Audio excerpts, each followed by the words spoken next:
ನಮಸ್ತೆ ನಮ್ಮ ಪ್ರಿಯ ವೀಕ್ಷಕರೇ. ಇವತ್ತು ನಾವು ನೋಡ್ತಿರುವಂಥದ್ದು, ಇವತ್ತು ಮತ್ತೆ ನಮ್ಮ ಚಾನಲ್ ಬಂದು ಪದ್ಮಾವತಿ ಚಾನಲ್ಲು. ಇವತ್ತು ನಾವು ನೋಡ್ತಿರೋವಂಥ ವಿಷಯ ಬಂದು, ನಮ್ಮ ಶತ್ರುಗಳು ನಮಗೆ ತೊಂದರೆ ಮಾಡಿದರೆ ಅಥವಾ ಯಾವ್ದಾದ್ರು ನಮಗೆ ಕಟ್ಟುಗಳನ್ನ ಹಾಕಿದರೆ ಅಥವಾ ಮನೆ ಹತ್ರ ಏನೋ ತಂದಾಕಿ ನಿಮ್ಮ ಕೆಲಸ ಕಾರ್ಯಗಳನ್ನೆಲ್ಲ ಅಡೆತಡೆಗಳು ಮಾಡಿದರೆ, ಯಾವ ಕೆಲಸಗಳು ಆಗ್ತಾ ಇಲ್ಲ ಅನ್ನೋದಿದ್ರೆ, ಮತ್ತು ದೇಹಕ್ಕೆ ತೊಂದರೆ ಮಾಡಿದ್ದಾರೆ, ಯಾವ ಕೆಲಸನೂ ಮಾಡಲಿಕ್ಕೆ ನನ್ನ ಕೈಲಿ ಆಗೋದಿಲ್ಲ, ಸುಸ್ತಾಗುತ್ತೆ, ಮಲ್ಕೋಬೇಕು ಅಂತಲೇ ಅನಿಸ್ತಾ ಇರುತ್ತೆ, ಎದ್ದೊಳಕ್ಕಾಗಲ್ಲ, ಈ ರೀತಿ ಸಾಕಷ್ಟು ವ್ಯಾಪಾರಗಳಾಗಲ್ಲ, ಜೀವನನೇ ಬೇಸತ್ತೋಗಿದ್ದೀವಿ ಅನ್ನೋರು, ಈ ರೀತಿ ಇದ್ದವ್ರಿಗೆ ಈ ಒಂದು ಮಂತ್ರದಿಂದ ಅವರು ಯಾರೇ ನಿಮಗೆ ಏನೇ ಮಾಡಿದರೂ ಅವರ ಸ್ತಂಭನ ಯಂತ್ರ, ಅವರು ಮಾಡಿರೋವಂಥ ಮಂತ್ರಕ್ಕೆ ಪ್ರತಿ ಮಂತ್ರ ಸ್ತಂಭನ ಅಂತ ಇದಕ್ಕೆ ಹೆಸರು. ಇದಕ್ಕೆ ಬನ್ನಿ ಇವತ್ತು ಈ ಮಂತ್ರನ ನೀವು ಹೆಂಗೆ ಯಾವ ರೀತಿ ಹೇಳ್ಕೋಬೇಕು ಅನ್ನೋದು ಹೇಳ್ತೀನಿ. ಇದಕ್ಕೆ ಯಾವುದಾದ್ರೂ ಒಂದು ಅಮಾವಾಸ್ಯೆಗಳಲ್ಲಿ ಆಗಲಿ, ಗುರುವಾರ, ಭಾನುವಾರ, ಅಮಾವಾಸ್ಯೆ, ಹುಣ್ಣಿಮೆ, ರವಿ ಪುಷ್ಯ ಇಂಥದ್ರಲ್ಲಿ ನೀವು ಮಾಡ್ಕೋಬೋದು. ಒಳ್ಳೆಯ ದಿನದಲ್ಲಿ, ಅಷ್ಟಮಿ ಇಂಥದ್ದಿರಲಿ, ನೀವು ಈ ಮಂತ್ರನ ಸಿದ್ಧಿ ಮಾಡ್ಕೋಬೋದು. ಕೆಲವ್ರಿಗೆ ಕತ್ತು, ಕಣ್ಣು, ಕಿವಿ, ಶ್ವಾಸ, ಪಾದ ರೋಗ, ವಿನಾಶ ರೋಗ, ಜ್ಞಾನ ಇರಲ್ಲ ಅಥವಾ ಅಂದರೆ ಆ ರೀತಿ ಪ್ರಯೋಗ ಎಲ್ಲ ಮಾಡಿರ್ತಾರೆ. ಶಿರಸ್ಸು ಅಥವಾ ಕಣ್ಣನ್ನು ಕತ್ತತ್ರ ಏನೋ ನೋವಾಗ್ತಾ ಇರುತ್ತೆ, ಕಿವಿ ಇದೇನೋ ಪ್ರಾಬ್ಲಮ್ ಮಾಡ್ತಾರೆ, ಶ್ವಾಸಕೋಶ ಅಂದರೆ ಉಸಿರಾಡ್ಲಿಕ್ಕಾಗಲ್ಲ ಅಂತಾರೆ. ಕೆಲವು ನನಗೆ ಉಸಿರಾಡಲಿಕ್ಕೆ ಆಗಲ್ಲ, ಉಸಿರಾಡದೆ ಉಸಿರಿಡ್ಕೊಳಂಗಾಗುತ್ತೆ, ಒದ್ದಾಡಂಗಾಗುತ್ತೆ ಅಂತ ಸಾಕಷ್ಟು ನಾನು ಕೇಳ್ತಾ ಇರ್ತೀನಿ. ಮತ್ತು ಕೆಲವು ಕಾಲುಗಳಲ್ಲಿ ಚುಚ್ಚಿದಂಗೆ ಆಗುತ್ತೆ, ಕಾಲಿಕ್ಕಿದ್ರೆ ಏನೋ ಸೂಜಿ ಚುಚ್ಕೊಂಡಷ್ಟು ಪಾದದಲ್ಲಿ ನೋವಾಗುತ್ತೆ ಅಂತ. ಮತ್ತು ಏನೇ ಮಾಡಿದ್ರು ಭಾಳ ತೊಂದರೆ ಅಂತಂದರೆ ಇದು ಅಂತ ವಿನಾಶ ಮಂತ್ರ ಅಂತ ಹೇಳಿ ಮಾಡಿರ್ತಾರೆ. ಅಂದರೆ ಯಾವುದೇ ಕೆಲಸಗಳು ಅವ್ರಿಗೆ ಸಕ್ಸಸ್ ಆಗಬಾರ್ದು, ಎಲ್ಲ ಲಾಸ್ ಆಗಬೇಕು. ಮತ್ತು ಬುದ್ಧಿ ಓಡಲ್ಲ, ಎಲ್ಲಿಗಾರು ಹೋಗಬೇಕು, ಎಲ್ಲಿಗಾರು ಬರಬೇಕು, ಎಲ್ಲಿಗೆ ಹೋಗ್ಬೇಕು, ಅದ್ರ ಪರಿಹಾರ ಮಾಡ್ಕೊಳ್ಳೋಕ್ಕೆ ಯಾರೋ ಹೇಳಿರ್ತಾರೆ, ಇಂಥ ಜಾಗಕ್ಕೆ ಹೋಗಿ ಅಲ್ಲಿ ನಿಮಗೆ ಪರಿಹಾರ ಆಗುತ್ತೆ ಅಂತ. ಅವ್ರಿಗೂ ಅನಿಸ್ಕೊಳುತ್ತೆ ಹೋಗ್ಬೇಕಪ್ಪ ಅಲ್ಲಿ ಪರಿಹಾರ, ಆದರೆ ಹೋಗೋಕ್ಕಾಗಲ್ಲ ಅವ್ರಿಗೆ. ಯಾಕೆ ಹೇಳಿ, ಈ ಒಂದು ಪ್ರಯೋಗ ಮಾಡಿದಾಗ ಅವರು ವಿವೇಕನ ಪ್ರಯೋಗ ಮಾಡ್ತಾರೆ. ವಿವೇಕ ಪ್ರಯೋಗ ಅಂದರೆ ಅದೇ ಶೂನ್ಯ ಬುದ್ಧಿ ಅಂದರೆ ಅವ್ರಿಗೆ ಎಲ್ಲಿಗೆ ಹೋಗೋಕ್ಕೂ ಇಷ್ಟ ಆಗಲ್ಲ.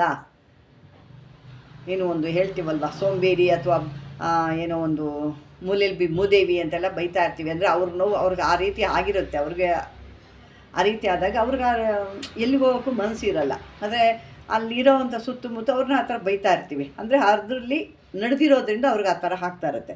ಆ ರೀತಿ ವಿವೇಕ ಶೂನ್ಯ ಮಾಡಿರ್ತಾರೆ. ಈ ಮಂತ್ರಗಳಿಗೆ ಹೇಳ್ಕೋಬೇಕು ಅಂತೀರಾ, ಯಾವ್ದಾರ ಮಂತ್ರ ಹೇಳಿ. ನನಗೆ ಸಾಕಷ್ಟು ಕೇಳ್ತಾರೆ, ನನಗೆ ಯಾವ್ದಾರ ಮಂತ್ರ ಹೇಳಿ, ನನಗೆ ಈ ಕಷ್ಟ ಇದೆ, ಆ ಕಷ್ಟ, ಮಂತ್ರದಿಂದ ನಾನು ಕ್ಲಿಯರ್ ಮಾಡ್ಕೊಳ್ತೀನಿ ಅಂತ. ಆದರೆ ನಾವು ಮಂತ್ರ ಕೊಟ್ಟರು ನಿಮಗೆ ಸಿದ್ಧಿ ಆಗಲ್ಲ. ಅದು ಅಂದರೆ ಮಂತ್ರ ವಿರೋಧ ಕೂಡ ಮಾಡಿರ್ತಾರೆ, ವಿನಾಶ ಮಂತ್ರ ಮಾಡಿರ್ತಾರೆ. ಮತ್ತು ಯಾವುದೋ ಒಂದು ವಿದ್ಯೆ ಇದೆ, ಆ ವಿದ್ಯೆಯಿಂದ ಏನೋ ಪ್ರಗತಿ ಆಗಬೇಕು ಅಂತ, ಅದು ಕೂಡ ವಿದ್ಯೆ ಅಥವಾ ಒಂದು ಕವಿತತ್ವ ಅಥವಾ ಇದನ್ನೆಲ್ಲ ಕೂಡ ಹಾಳು ಮಾಡಿರ್ತಾರೆ. ಇಂಥದ್ದೆಲ್ಲ ಮಾಡಿದಾಗ ಮತ್ತು ಅವ್ರಿಗೆ ಯಾವುದೋ ಒಂದು ಟ್ಯಾಲೆಂಟ್ ಇರುತ್ತೆ, ಅವ್ರಿಗೇನೋ ಒಂದು ಬುದ್ಧಿ ಇರುತ್ತೆ, ಆ ಬುದ್ಧಿಲಿ ಏನೋ ಒಂದು ಮಾಡಬೇಕು ಅಂತಂದು ಹೋದಾಗ ಅವ್ರಿಗೂ ಕೂಡ ಅದು ಇಷ್ಟ ಆಗಲ್ಲ, ಮಾಡಲಿಕ್ಕೆ ಅದು ಬಿಡಲ್ಲ. ಯಾವುದೇ ರೀತಿ ಮಾಡ್ತೀನಿ ಅಂದಾಗ ಅವ್ರಿಗೆ ಆ ಜಾಗನ ಅದು ಕೊಡಲ್ಲ.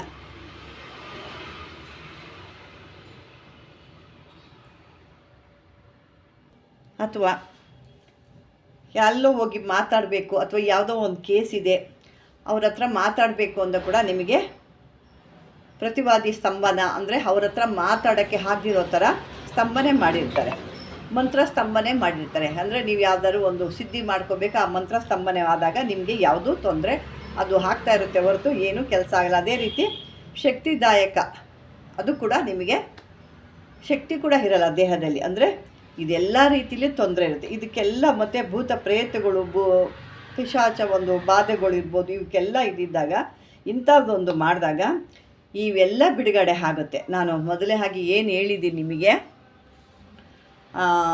ಬುದ್ಧಿಶಕ್ತಿದು, ವಿನಾಶಕಾಲದು, ಮಂತ್ರಶಕ್ತಿದು, ಶಕ್ತಿದಾಯಕದು, ಭೂತ ಪ್ರೇತ ಬಾಧ ನಿವಾರಣದು, ಬುದ್ಧಿ ವಿನಾಶ ಮಾಡಿರೋ ಅಂಥದ್ದು ಇದೆಲ್ಲ ಕೂಡ ನಿಮಗೆ ಸಿದ್ಧಿ ಆಗುತ್ತೆ. ಅಂದರೆ ಇದನ್ನು ಒಳ್ಳೆ ಸಿದ್ಧಿ ದಿವಸ ನೀವು ಇದನ್ನು ಸಿದ್ಧಿ ಮಾಡ್ಕೋಬೇಕಾಗತ್ತೆ. ಇದನ್ನು ಸಿದ್ಧಿ ಮಾಡಿಕೊಂಡು ಸರಿಯಾದ ರೀತಿಯಲ್ಲಿ ನೀವು ನಿಮ್ಮ ಕಷ್ಟಗಳೆಲ್ಲ ಪರಿಹಾರ ಮಾಡಿಕೊಂಡಾಗ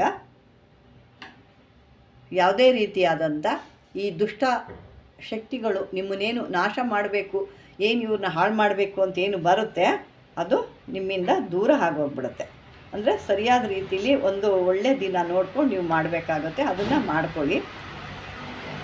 ಯಾಕಂದರೆ ಸಾಕಷ್ಟು ಜನ ಕೆಲವ್ರಿಗೆ ಅರ್ಥ ಆಗಲ್ಲ ನಾವು ಹೇಳೋದು. ಅವರೇನೋ ಒಂದು ನಾನು ಹೇಳಿರ್ತೀನಿ ಮತ್ತೆ ಅದನ್ನು ಬಗ್ಗೆ ಬೇರೆ ರೀತಿ ಕೇಳ್ತಾ ಇರ್ತಾರೆ. ಅದಕ್ಕೆ ನಾನು ಬಿಡಿಸಿ ಒಮ್ಮೆ ಮತ್ತೊಮ್ಮೆ ಅದನ್ನೇ ರಿಪೀಟ್ ಮಾಡಿ ಹೇಳ್ತಾ ಇರ್ತೀನಿ. ಈ ಒಂದು ಮಂತ್ರ ಬಂದು ನೀವು ಯಾರು ನಿಮಗೆ ಈ ರೀತಿಯಲ್ಲಿ ತೊಂದರೆ ಆಗಿ ಅದು ಪ್ರತಿ ಶಕ್ತಿ ಸ್ತಂಭನ, ಅಂದರೆ ನಿಮಗೆ ಅವ್ರು ಏನು ಮಾಡಿರ್ತಾರೆ ಅದು ಪ್ರತಿಯಾಗಿ ಅವ್ರಿಗೆ ಸ್ತಂಭನೆ ಮಾಡೋ ಅಂಥ ಒಂದು ಸ್ತಂಭನ ಮಂತ್ರ ಅಂತ ಇದು. ಈ ಮಂತ್ರ ಸ್ತಂಭನ ನೀವು ಸಿದ್ಧಿ ಮಾಡ್ಕೋಬೋದು. ಇದನ್ನು ರಾತ್ರಿ ಹೊತ್ತಲ್ಲಿ ಕೂತ್ಕೊಂಡು ಮಾಡಿಕೊಂಡಾಗ ಭಾಳ ಬೇಗ ಸಿದ್ಧಿ ಆಗುತ್ತೆ. ಇದು ಭಾಳ ಒಂದು ಕಷ್ಟನೂ ಇಲ್ಲ, ಚಿಕ್ಕದಾಗೇ ಇರೋದ್ರಿಂದ ಇದನ್ನು ಸಿದ್ಧಿ ಮಾಡ್ಕೊ. ಇದಕ್ಕೆ ಯಾವುದಾದ್ರು ಒಂದು ರುದ್ರಾಕ್ಷಿ ಆಗ್ಬೋದು, ಸ್ಫಟಿಕ ಕೂಡ ಆಗೋಬೋದು. ಆದಷ್ಟು ರುದ್ರಾಕ್ಷಿ ಮಾಲೆ ಇದ್ದರೆ ಭಾಳ ಒಳ್ಳೆಯದಿದು. ಅದರಲ್ಲಿ ನೀವು ಈ ಮಂತ್ರನ ಸಿದ್ಧಿ ಮಾಡ್ಕೊ. ಇದು ಎಷ್ಟು ಏನು ಅಂತ ಹೇಳೋಂಗಿಲ್ಲ. ಮಿನಿಮಮ್ ಕಮ್ಮಿ ಅಂದರೆ 108 ಇರುತ್ತೆ. ಅದರ ಮೇಲೆ ನೀವು ಎಷ್ಟು ಮಾಡಿಕೊಂಡ್ರು ನಿಮಗೆ ಅದು ಒಳ್ಳೆಯದಾಗುತ್ತೆ. ಅಷ್ಟು ಬಿಟ್ಟರೆ ಇಲ್ಲಿ ಇಷ್ಟ ಅಷ್ಟ ಅಂದಿಲ್ಲ. ಯಾವುದೇ ಮಂತ್ರ ತೊಗೊಳ್ಳಿ, ಯಾವುದೇ ನೀವು ಹೇಳಿ, ನೀವು ಏನೇ ಮಾಡಿ 108 ಅನ್ನೋದು ಇರುತ್ತೆ. 108, 1001, 1008 ಈ ರೀತಿ ಇರುತ್ತೆ. ಅದ್ರ ಮೇಲೆ ನೀವು ಮಂತ್ರಗಳನ್ನ ಎಷ್ಟೇ ಮಾಡಿಕೊಂಡು ಯಾವುದೇ ರೀತಿ ಇಲ್ಲಿ ಲಾಸ್ ಅಂತೂ ಏನೂ ಇಲ್ಲ. ಇನ್ನೂ ನಿಮಗೆ ಲಾಭ ಆಗುತ್ತೆ ಹೊರತು ಈ ಮಂತ್ರಗಳ ಬಗ್ಗೆ ಲೆಕ್ಕ ಇಟ್ಕೋಬಾರ್ದು. ಇಷ್ಟೇ ಮಾಡಿದೆ ಅಷ್ಟೇ ಮಾಡಿದೆ, 1,00,000 ಮಾಡಿದ್ದೀನಿ, 50,000 ಮಾಡಿದ್ದೀನಿ, ಇಲ್ಲ 1,000 ಅದು ಇಟ್ಕೊಳ್ಳೇಬಾರ್ದು. ನೀವು ಎಷ್ಟು ಹೇಳ್ತೀರೋ ಅಷ್ಟು ನಿಮಗೆ ಫಿಕ್ಸೆಡ್ ಡಿಪಾಸಿಟ್ ಬಡ್ಡಿ ಸಮೇತ ನಿಮಗೆ ಒಂದು ಸಮಯಕ್ಕೆ ನಿಮಗೆ ಅದು ಸಿಗುತ್ತೆ.